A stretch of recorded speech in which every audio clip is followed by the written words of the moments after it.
প্রশংসা মহান সৃষ্টিকর্তা। আখাউড়া নাসরুল নবী বালিকা উচ্চ বিদ্যালয়ের সকল শিক্ষার্থী, শিক্ষক কর্মচারী, অভিভাবকবৃন্দ ও ম্যানেজিং কমিটির সাবেক ও বর্তমান সদস্যদের জানাই পবিত্র ঈদুল আজহার অগ্রিম শুভেচ্ছা। ১/১/১৯৬৪ সালে আখাউড়া নাসরুল নবী বালিকা উচ্চ বিদ্যালয়টি প্রতিষ্ঠিত হয়। অত্র প্রতিষ্ঠানটি প্রতিষ্ঠা করেন তৎকালীন আখাউড়া উত্তর ইউনিয়নের সম্মানিত চেয়ারম্যান ও বিএনপির প্রতিষ্ঠাতা সভাপতি জনাব এম.এ. তাহের সাহেব। প্রতিষ্ঠানটি বর্তমানে শিক্ষায়, খেলাধুলায় ও বিভিন্ন সাংস্কৃতিক কর্মকাণ্ডে অন্য সকল প্রতিষ্ঠান থেকে সবার চেয়ে এগিয়ে আছে।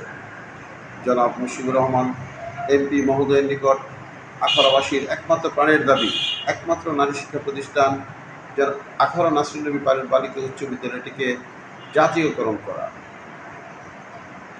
আমরা আখাউড়াবাসী এমপি মহোদয়ের সুস্বাস্থ্য ও দীর্ঘায়ু কামনা করছি।